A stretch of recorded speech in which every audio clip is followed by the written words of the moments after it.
The Legend of Zelda franchise is synonymous with not only Nintendo of course, but also with themes of courage, adventure, triumph, action, and even romance if you consider the relationships between Link and his many female companions in multiple entries from Marin, Midna, Ilia, Malon, and Zelda herself in Skyward Sword. Oh, my boy Link is a player. With now 35 years of all those adventures to save the princess, defeat the big bad Ganon, and explore the depths of Hyrule and then some, what else was there to do for Link and his mighty Triforce of Courage? Well, the answer was given with the help and release of 2017's open world adventure, The Legend of Zelda Breath of the Wild. Released as not only the first ever Zelda title on the Nintendo Switch, but also the first Nintendo Switch release ever, Breath of the Wild expanded on so many newer concepts while also enhancing some of the older ones that made the Legend of Zelda franchise stand out and, dare I say, give it a fresh breath of air. Yeah, I know, yeah, sorry for the pun this early. But with such an expansive and incredible entry to now 35 years of Zelda lore and adventures,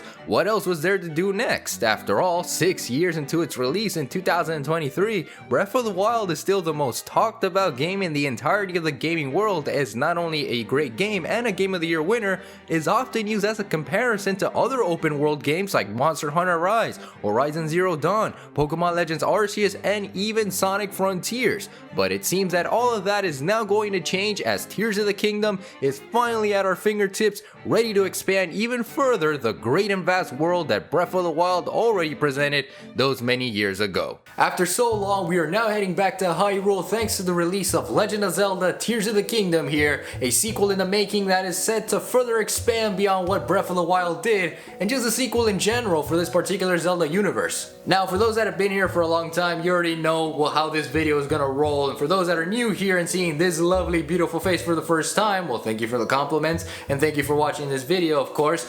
Just note that this is a very highly opinionated video. Normally when I do the respect or disrespect videos, as you'll see after this video, they normally deviate from my reviews. In fact, if you watch this before or after my Mega Man X4 review that just recently released, you'll see more or less how they deviate from and how the formatting and the editing and point is, these are all highly subjective videos. I'm talking about my first impressions of a game that recently released, as well as the general impressions of everybody else out there that are also experiencing the game on launch day and in recent, timeline wise. So expect all of that. Trust me, if you do not enjoy this game, there's always a comment section for a reason. And if you do enjoy this game, then of course you can also comment and explain your experiences and your thoughts and highlight your certain points and things like that, because at the end of the day, all of this is done respectfully, and I hope you guys can do the same in the comments down below as well, because I read each and every comments in case you don't know, so I am going to do the same thing here as well. With that all being said, clearly as you can see in the title of the video,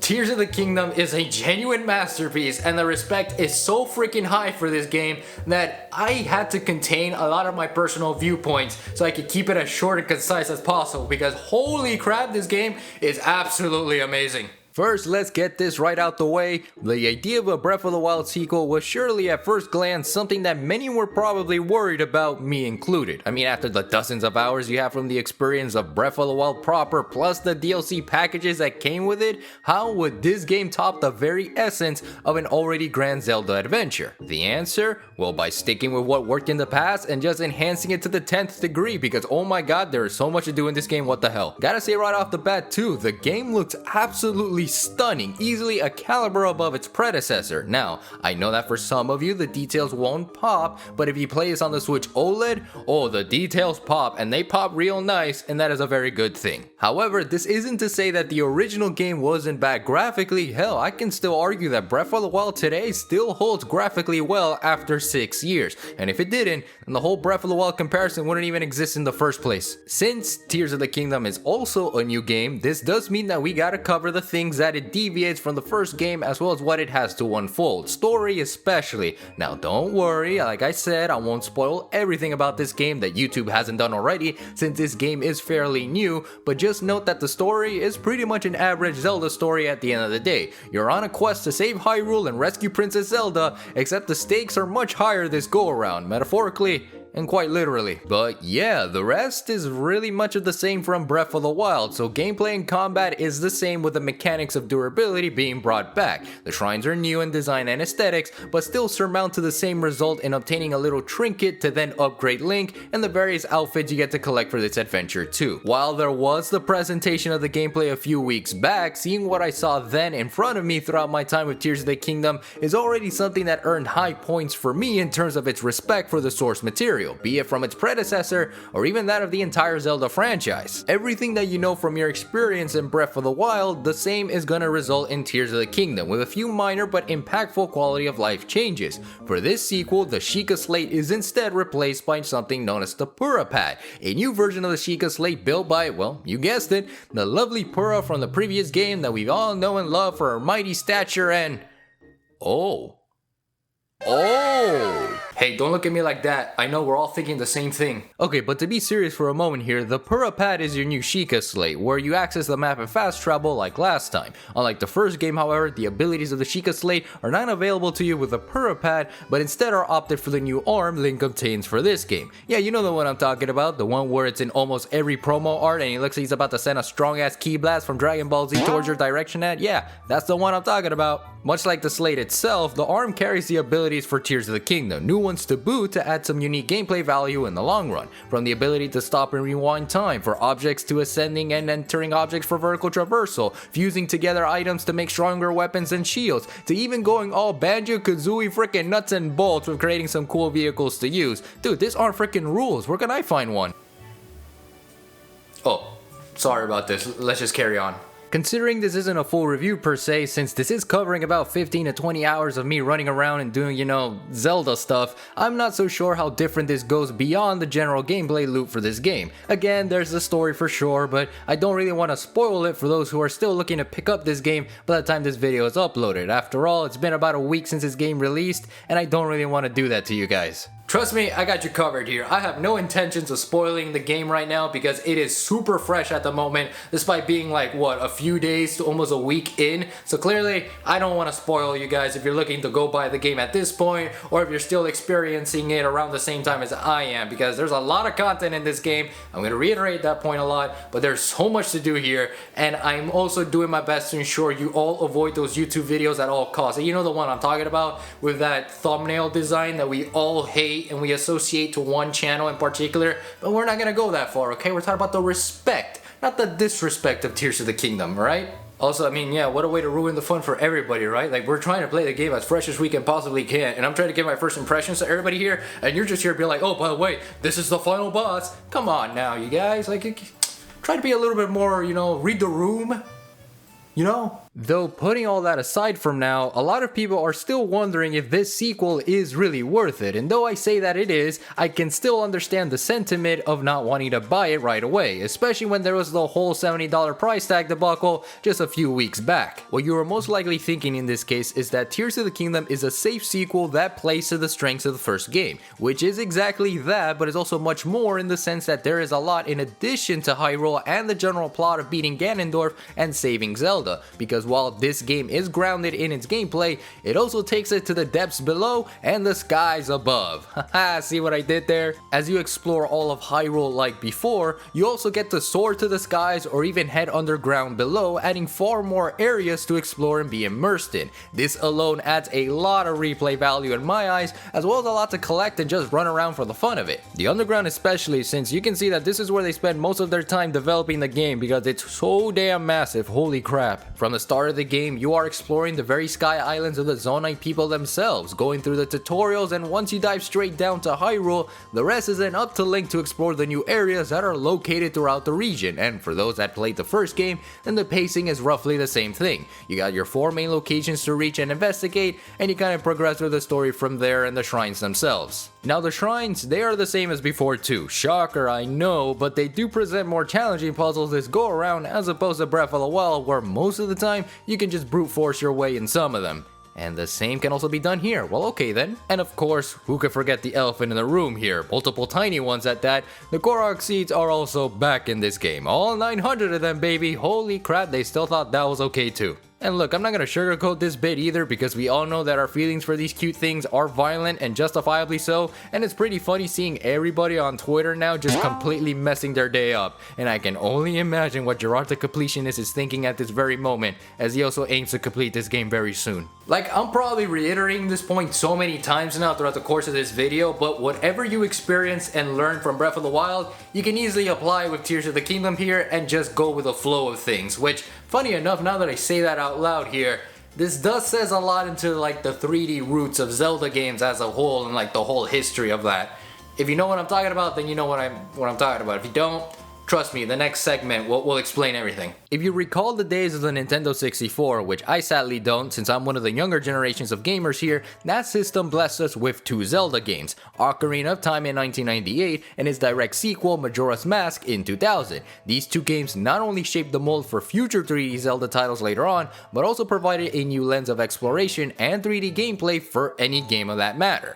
So then what am I getting at here with Tears of the Kingdom? Essentially, Breath of the Wild is the Ocarina of Time to Tears of the Kingdom's Majora's Mask, as they are not only direct sequels, but one adds more on what the other didn't do properly well on, despite your criticisms on Majora's Mask now in 2023. In Breath of the Wild, it had the centerpieces needed to make a proper debut, as did Ocarina of Time, and Tears of the Kingdom, much like Majora's Mask, handled the more in-lore development and darker undertones that the previous games didn't outright develop fully, alongside new mechanics and gameplay to boot. And with this comparison, I gotta say, you kinda have a better level of appreciation for Majora's Mask now. Of course, Tears of the Kingdom is a far better sequel regarding this comparison, but really this is how one would see the sequel in terms of everything else it's handling. The game as a whole is really just an overflow of content that's begging to be explored at every nook and cranny, and this alone adds such a personal playstyle in the end, similar to how in recent memory, certain games have taken up this mantle. Pokemon Scarlet and Violet is my most recent drawback from this, because it shares a similar world structure like these games here. Still salty about the whole performance issue on that front, but hey, that's all in the past now, so I won't let it get to me now. But of course, it's neat and all to talk about the general aspects of Tears of the Kingdom, but in terms of my personal thoughts about this game, well, I mean, it's a pretty good game. What else can I really say besides the fact that it's a glorious game? It's a fantastic masterpiece. It is a brilliant, shining, radiant glory of a Zelda game. Like, is that what you want me to say? Because I said it. You're welcome. For sure, I am easily enjoying my time with Tears of the Kingdom here, because again, there is a lot of content this game has, and it's a brand new Zelda game too, so of course the enjoyment will be there for me and for everyone who's been a big fan of this franchise for the past 35 years. Tears of the Kingdom just stands out from the first game, man, and again, the graphics really shine a lot when you play on the Switch OLED, so if you have a regular OLED or even the brand new Switch one that's for this game, then you will have a grand old time on handheld, but if you don't believe me on this front, then there's always the performance videos that are out there on YouTube that do showcase the performance quality in a much better fashion than I do. I'm just here to talk about my first impressions of the game, and this is as best as I can do it, alright? And for those looking to play on dock mode and streaming your adventures, then the game runs just as smooth on there too. I mean, it has to be, since this is the new Zelda game that everybody has been waiting for since freaking 2019, so I mean, it has to be. Otherwise, we wouldn't hear the end of it, and this entire video's premise would have been totally different. I mean, do I need to refer back to Pokemon Scarlet and Violet for this to be a take? No, I don't think so. As for the new mechanics for this game, while I did touch on them briefly, I will admit that they provided the most fun and creative ways for me to play the game. Again, this is to make sure that Tears of the Kingdom does stand out a little bit from Breath of the Wild in terms of gameplay. Their gimmicks work to add a level of flavor in traversing through the vast lands of Hyrule, especially the Ultra Hand ability, because man, talk about love at first sight with this mechanic. I mean, it's by far the most utilized as I've ever seen it in almost every single video out there regarding the damn thing, and it's got great utility for it in the future, seeing the amazing creations and vehicles people have been posting on YouTube and social media to explore, speedrun, and even torment some Koroks along the way. This is definitely something that will not be abused to the fullest. Oh, what the hell, why am I even kidding myself? Of course it's gonna be abused. Yeah, no, I'm not gonna show you those images, okay, because I don't want to be potentially demonetized for someone that decided to say, hey, you remember playing from Ed, Edd and Eddy? Why not give him an additional limb that clearly wasn't there in the first place? Yeah, you could totally just find that on Twitter, alright? Like, there's your go-to. The other abilities here in Tears of the Kingdom are pretty much fine if you remember they even exist in the first place, given that most of the time you'll use Ultra Hand for exploration and Ascent to kind of help out in some of those cases too, but majority of these abilities will be used for puzzle solving elements in the shrines and the 4 main dungeons for this game too. Yeah, I said dungeons because this was actually confirmed 2 days before the game released, in case you weren't aware of that. Hell, I even made a community post here on YouTube as a reaction for it, so here you go. But like I've said for what, like the 69th time now, what made Breath of the Wild work, certainly Tears of the Kingdom makes it work here as well. So that's a huge plus in my book in reminding fans who played the first game to kind of go back to the basics without much of a learning curve, and for new players who are enjoying this game for the first time, something new and refreshing in terms of a playtime experience. Oh wow, the conclusion for this game and my first impressions ended up being that this game right here, Tears of the Kingdom, is such an incredible game. Wow, who could have thought? But now, the moment you all been waiting for, and to at least end things off here, is the respect for Tears of the Kingdom real here? Yeah, it sure damn is. I mean, it's pretty obvious that the respect is there given how amazing of a game Breath of the Wild was, but from my experience, as has many others, Tears of the Kingdom is not even scratching the surface in terms of what actually awaits for us here, since again, I have to stress this part here, this is not even a full review given that I still have a lot to cover for this game. I have to remind each and every one of you guys, this game is 50 hours long. You think I have that much of a luxury in the span of a week? No, I don't have that luxury to be playing over 50 hours of a Zelda game that I really love, because at some point in my life I have to be touching grass, and the same should be for you guys, okay? Don't try and pull all-nighters, because as much as we love this game, our health also matters. And plus, since I didn't really mention this part as well, if you were on the fence on the whole $70 price, that was a major issue before its release, don't be, because trust me, the price is just right for this sequel, and if you still don't think the price tag is worth it, then by all means you can just skip this game or just use your points to save up some money at least in your purchase. After all, you are doing yourselves a major disservice not playing this game, as it is one hell of a good time. Though I severely pray for all of you looking to go for a completionist route, because oh man, this game will not treat you kindly, let me say that right off the bat. Shout out to the completionist, because he's definitely gonna need all your thoughts and prayers. And for those who are new to the Zelda adventure, by all means go for it and enjoy it to the fullest, because this will, if not is, a genuine masterpiece of a Switch title and a Zelda game that just hits the right notes in nostalgia, action, adventure, and mechs. Did I happen to mention the mechs throughout the course of the video? And if not, I'm mentioning them now. Look guys, I don't know if you wanted me to talk more about my experience with Tears of the Kingdom, in which case I mentioned all the way back in the beginning of the video that I was trying to encapsulate my general thoughts and try to make it as concise as possible, but clearly there is so much about this game that I do want to talk about that I might have to express more of those thoughts in a future review in like months from now, because clearly there is a lot to look forward to for this game, and I'm doing my utmost best in giving it the respect that it clearly deserves and not spoiling everything about this game, because again, I want you guys to experience this game to the fullest, because it is just so freaking amazing. And look, the same sentiment can be said with Nintendo and their level of respect and dedication that they gave to Tears of the Kingdom here, because this was going to be either a release for summer of 2022 or fall of 2022, but also keep in mind that there was Elden Ring, there was of course Scarlet and Violet, whatever, Sonic Frontiers, God of War Ragnarok, Horizon Zero Dawn, the sequel of it. There were a lot of heavy hitters last year, so I'm really glad that they delayed it for this year and see, hey, everybody's gonna be talking about this game, and considering this year in terms of its heavy hitters, there is Final Fantasy 16 down the line and just a few weeks away, and we just had Resident Evil 4 a couple of weeks back, so the game of the year just category is looking to be mighty feisty in terms of who's gonna win what. But I'm confident that Tears of the Kingdom is definitely winning Game of the Year, much like how Breath of the Wild did back in 2017. Because trust me, back to back like they're Jordan 96-97, whoa.